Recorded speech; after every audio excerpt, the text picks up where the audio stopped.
Hello, and welcome to Cardboard and Plastic. Today's video, I'm going to go over my strategy of how I'm going to be collecting over the rest of this year. One card I do have all the money saved up for, I have it away, is the Hank Aaron rookie, so I'm going to buy it. I'm not going to rush it. I'm just going to buy the copy, and I want to spend about $4,000 on it, and I'm just going to take my time and just get the perfect copy for me. So that's one thing I'm going to be working on, but I keep on selling things and buying things, and that's kind of my play money. I don't put money into this hobby. Everything is kind of recycled. So if I buy something, it's because I sold something. I have way too many cards. For instance, like this card over here, this T202, the triple folder, I couldn't find it. I have just so much crap. I had to go through all my different piles, my grading piles, my oversized piles, and I just really going to try to get less cards. And even, I mean, I have graded versions of cards that are kind of silly for me. I have this card I have graded, pretty high grade, and really, do I need it graded? I just going to put that into a top loader binder, and it's kind of silly, but a lot of my graded cards, I'm actually taking images of the slabs and printing them out, and then putting the pictures of the printed slabs into my top loader binder, so I keep everything together, because just going through my slabs, it's tedious to even open them up, and I have way too many slabs. So I did buy a card today, and I'm not going to rush anything, right? So my first T202, the triple folders, I bought that ungraded, because the first time I buy a card, like a T206, 1933 Gaudi, right? Every single time I buy a card that's new, I want to touch it, smell it, know the card stock, get a loop, and explore the card, the printing process, and know what they are, right? So I think it's a very important thing to do, but with slabs, a lot of people just don't want to put the time and effort, and that's fine, right? That's why we have grading, so you don't have to worry about it. So I did buy a card from a set that I never had before, and, I did buy a Hall of Famer, just like I bought a lower Hall of Famer for this. And it's kind of silly, some of these, what we consider lower Hall of Famers from the 20s and 30s, they just don't have many cards, right? I mean, from the standard sets, right? It's Gaudi and a few other ones, right? From 1933, 34 Gaudi, and trying to think of many other sets. There's just not many out there. So got a card coming in, and I'm just going through things, putting things on eBay, selling things, and then I just start to research the players of all the cards, and this was from a lot I picked up, and Pete Reiser, and I think that's how you say his name, Reiser, they also called him Pistol Pete, and his story is amazing. He came out in the league, and I mean, he was just amazing his first 2 years, but the guy just ran into walls. I think they said he holds the record for he was taken out on stretchers for 11 times in his career, and he knocked himself out just running into walls over and over again. And I believe that's why they have the first padded wall was he almost killed himself just running into it. So it's really kind of amazing, just these players that are completely forgotten, right? And I think this is also a lesson to anybody that's a ultra modern collector, that the players that you collect, nobody's going to care about them unless it's Mike Trout or a Hall of Famer in 30, 40 years. All these stories will basically disappear, which is kind of unfortunate. But it's really interesting for me. And now, like, I put that up on eBay and I'm like, I think I'm going to take it down. Definitely a cool card. So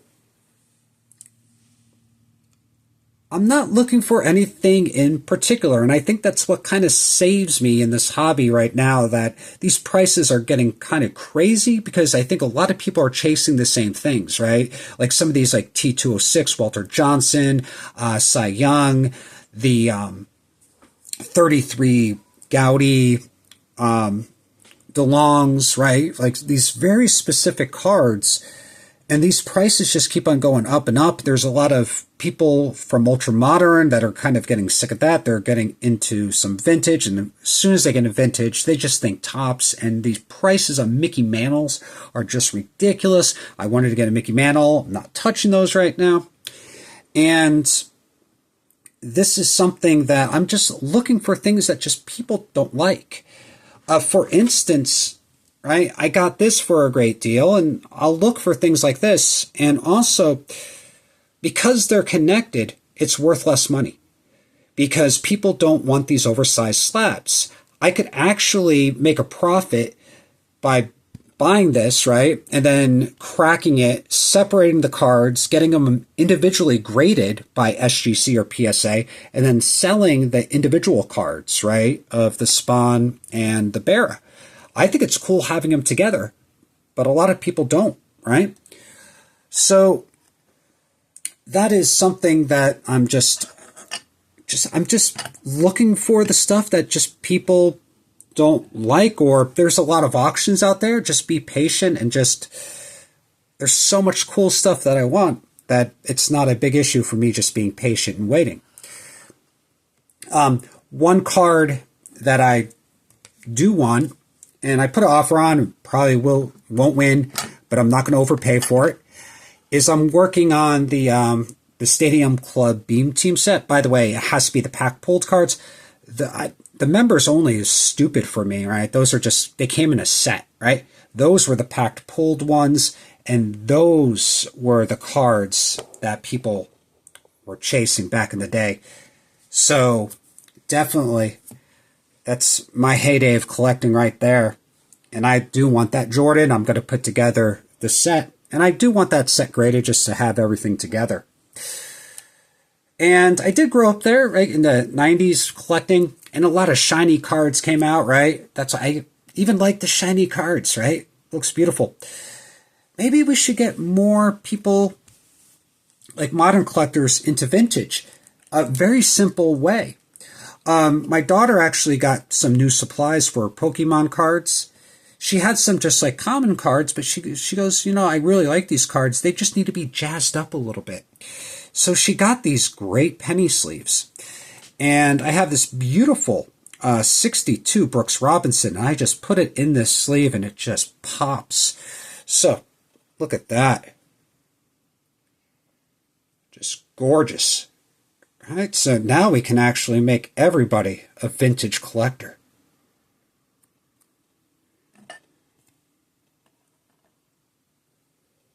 All right. So everybody's going to unsubscribe from my channel right now. I'm joking, by the way. Yeah, but my daughter, she's like into the Pokemon, and she has like some common cards, and like a lot of the Pokemon have like the holograms types of things, and she just got those there, and I think they're made to go in the back of the card, but she actually like took those and put them on the front of the card for some of the cheaper cards that she just wants to put into binders to jazz them up. So I thought that was kind of funny. I just took one and I was like, "Can I have one of your sleeves?" She goes, "Okay."